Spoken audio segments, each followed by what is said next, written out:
Ang ibon na iyon ang gumabay sa akin upang matagpuan ko ang sanggol na ito. Kung gayon, tama ang kutob ko.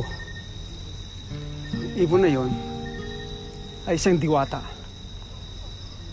At ang sanggol na ito ay kanyang pinangangalagaan. Huwag kang mag-alala. Ipapangako namin ni Tarong at bibigyan ka namin ng kalinga.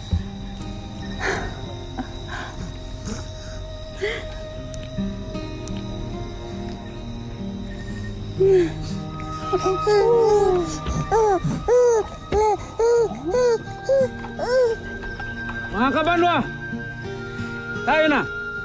Pagpatuloy natin ang ating paglalakbay.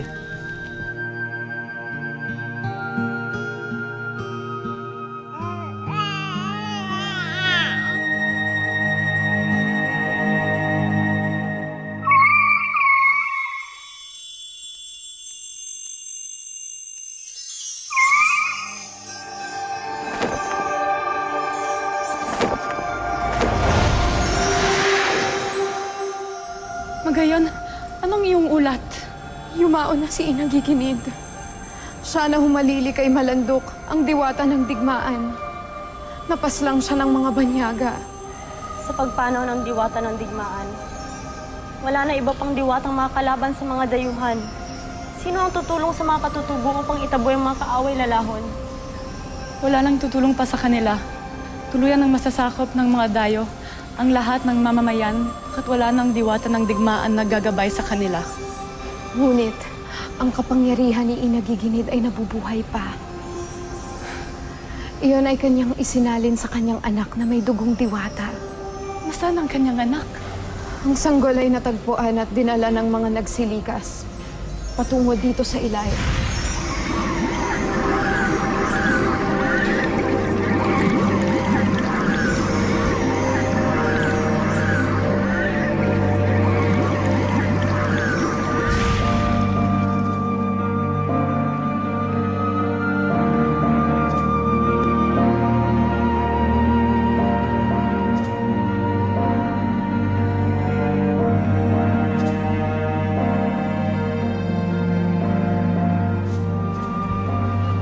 Hindi na tayo masusundan dito ng mga dayuhan.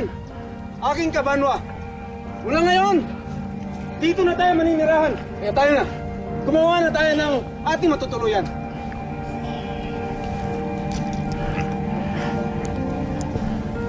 Halatang sabik na sabik kayo sa anak.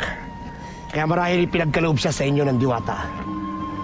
Kung iibigin ng aking dana, ay ituturing kong galing sa aking sinapupunan ang sanggol na to. At mamahalin siya, gaya ng isang tunay na anak. Ulit din lang.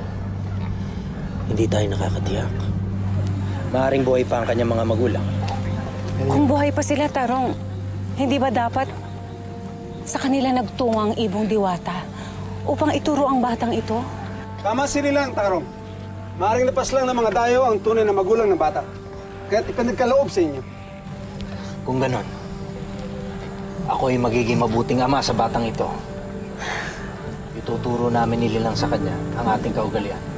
Nang sa ganon, ay maging karapat-dapat sa ating banwa, si Malaya. Malaya? Yan ang ipapangalan natin sa kanya. Isang salitang natutunan ko noong nagtungo kami ng Maynilad. Ang katumbas na kahulugan niyan sa atin ay Timawa. Nababagay sa kanya ang pangalan na ito dahil katulad natin, nakaligtas din siya sa pananakop ng mga dayuhan. Yan ang dadalhin niyang pangalan hanggang sa kanyang paglaki.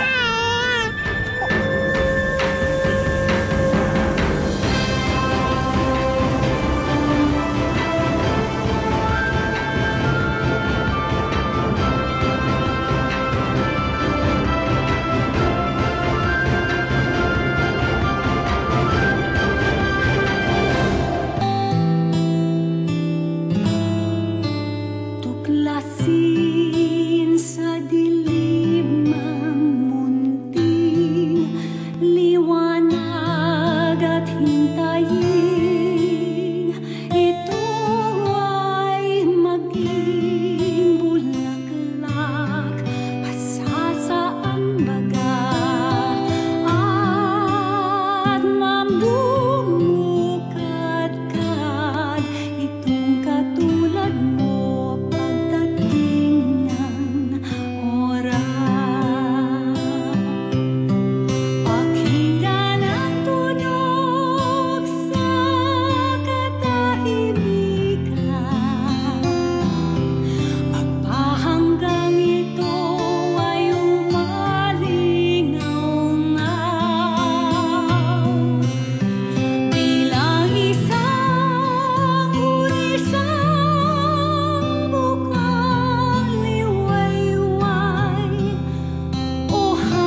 puso't isip.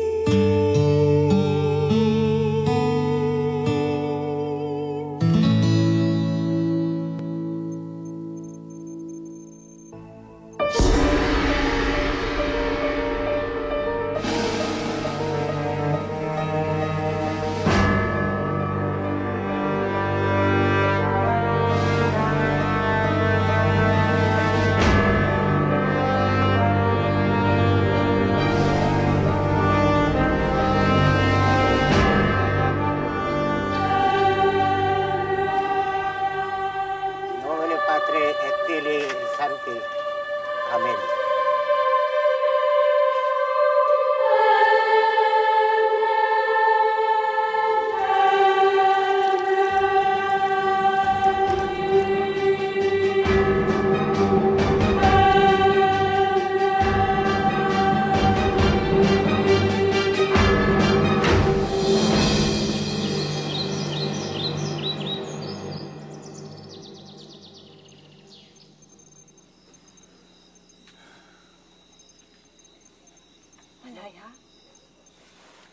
Malaya? Tarong! Tarong! Tarong!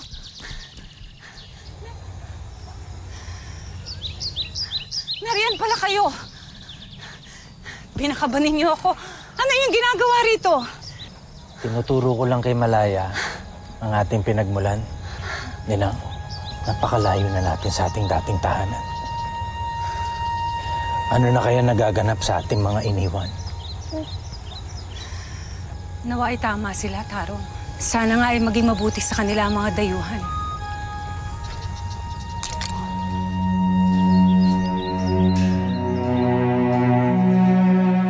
Salgo para Maynila con 500 de nuestros soldados.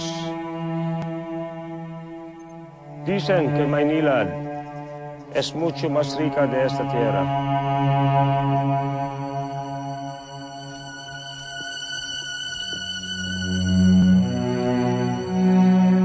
¿Qué de nosotros, señor? No te preocupes, Sanrial, porque os voy a premiar. Esta tierra necesita de dientes y por eso vamos a dividirla en varias encomiendas.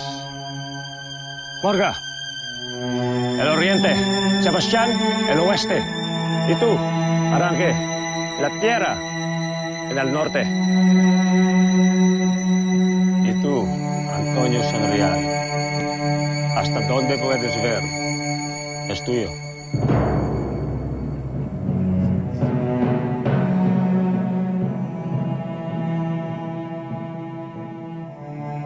Adiós, señor Legazpi. Ojalá tengas éxito en Maynila. Gracias, amigo. Compañeros, adiós. Muy dignos, caballeros. Matapos paghati-hatian ng lupain ito, bilang pabuya sa kanyang mga tapat na tagasunod, ay lumisa na nga ang pinunong dayo upang magtungo sa Maynilad at doon magsagawa ng panibagong panunod.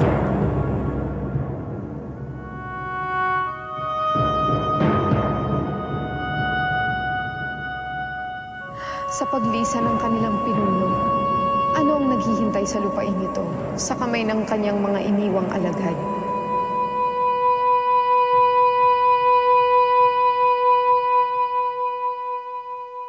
Gusto na yung mga nasasakupan. Tato! Dumatal na ang mga Kastila! Dumatal na ang mga Kastila! Dumatal na ang mga Kastila!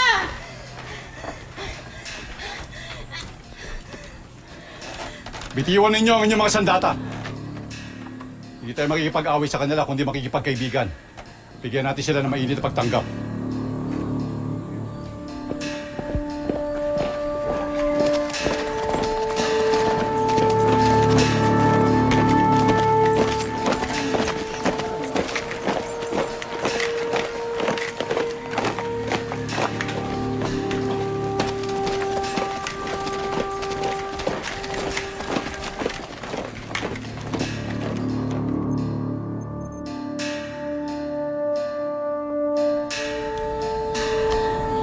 kasama ko ang ilang mga dayo na sumako sa atin. Ang inyong banwa ay pinagkaloob na sa kanilang pinuno, si Antonio Sanreal, at siya na rin ang tatayo ng komendero o katiwala dito.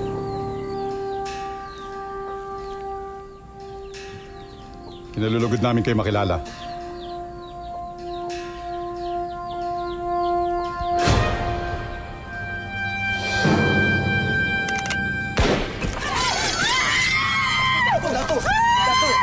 Dato! Bakit mo siya pinatay?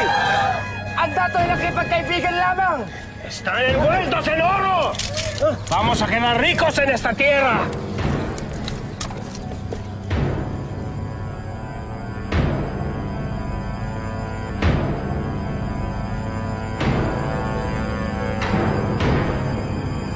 Kanina mo pa ako inaaliw, anak.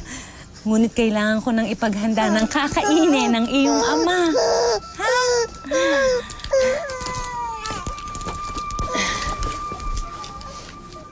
Mamaya ay darating ang fraile para bautismohan kayong lahat. Pero bago yon, meron akong gustong malaman. Meron ba kayong nakikilalang isang babae na napakagaling makipagdigma? Siya ay kakaiba. Alam ko yon dahil ibang klase siya makipaglaban. Nasaktan namin siya, pero nakatakas siya kasama ang sanggol niyang anak. Kaya kung sino man sa inyo dito ang may nalalaman tungkol sa babaeng yon, ay sabihin niyo sa akin. At kayo ay bibigyan ko ng gantimpala. Paumanhin, Ginoo. Sa mga inilalahad ninyo, tila isang diwata ang inyong nakalaban. Diwata? Ang mga diwata ay mga makapangyarihang nilalang din nilaon. At kung tunay ngang nakatakas ang mag-inang sinasabi nyo, matakot na kayo, Ginoo. Pagkat batid ko, balang araw maghihiganti sila sa inyo.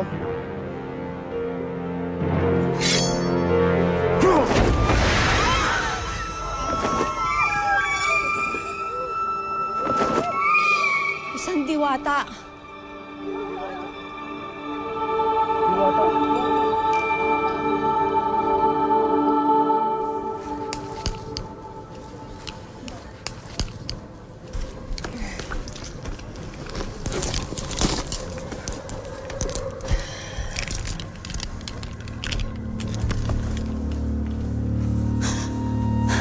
Mahabaging laon! Tarong, nasaan ang ating anak? Ang ating anak, Tarong! Ang aking kapila! Asan ang aking kapila? Tarong! Ang kinupkup nyo! Balik kayo! Tarong! Ang ating anak, Tarong! Ang ating anak!